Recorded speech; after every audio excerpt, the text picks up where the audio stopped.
Salam saudara yang terkasih dalam Kristus Yesus, jumpa lagi dalam Damai 2 Menit Menyiram Iman. Saudara pasti pernah mendengar para hamba Tuhan berkata di dalam khotbah dan mengajak umat Tuhan untuk hidup mengandalkan Tuhan. Nah, apa arti mengandalkan Tuhan? Mengandalkan Tuhan berarti bertumpu atau bergantung atau bersandar hanya kepada Tuhan. Ketika kita bertumpu kepada Tuhan, berarti seluruh kekuatan kita, baik akal, pikiran, tubuh, jiwa, dan roh kita letakkan pada tumpuan kita, yaitu Tuhan. Dengan kata lain menunjukkan bahwa Tuhanlah satu-satunya yang menjadi sumber kekuatan kita. Di dalam kitab Yeremia pasal yang ke-17 ayat yang ke-7, di sana firman Tuhan mengatakan, diberkatilah orang yang mengandalkan Tuhan, yang menaruh harapannya pada Tuhan. Saudara, dalam perikop ini dikisahkan bangsa Yehuda, umat pilihan, dan yang diberkati Tuhan tidak lagi berpegang pada perintah Tuhan, apalagi mengandalkan Dia. Ketika mereka berada dalam tekanan bangsa-bangsa besar di sekitarnya,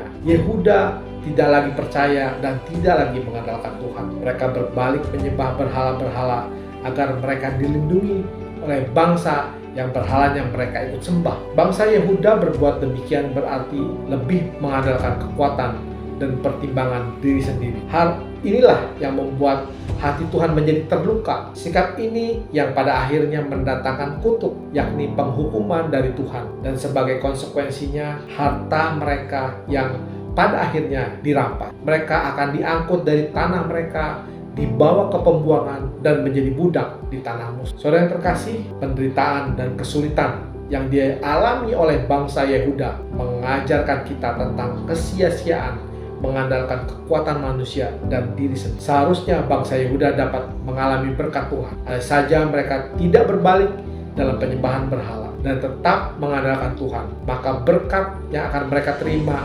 memberikan mereka kekuatan sekalipun harus berhadapan dengan tantangan dan pergumulan. Dan bagi kita saudara, jika kita diberi kesempatan oleh Tuhan untuk memilih antara berkat atau kutuk, kita tentunya pasti akan memilih berkat. Namun ada syaratnya dalam memperoleh berkat, yakni berani berprinsip sesuai firman Tuhan dan berani tampil beda meski akan dibenci oleh orang lain. Padahal kita mengetahui bahwa jalan Tuhan sekalipun terlihat mustahil bagi kita, tapi konsekuensi jangka panjangnya membawa berkat, kekuatan, dan kemampuan menghadapi bahkan melewati tantangan dan pergumulan. Apalagi di zaman akhir ini, di mana dunia semakin menarik kita menjauh dari Tuhan, sehingga pada satu titik yang kita andalkan bukan lagi Tuhan, tetapi harta, jabatan, koneksi, dan sebagainya. Bahkan tidak sedikit mereka yang mengandalkan manusia, orang pintar bahkan, dukun, jimat, dan roh-roh jahat yang jelas-jelas itu dapat melukai hati Tuhan dan mendatangkan kutuk. Mari kita bertekad dalam kehidupan ini terus mengandalkan Tuhan, sekalipun harus melewati lembah kekelaman. Kita tetap percaya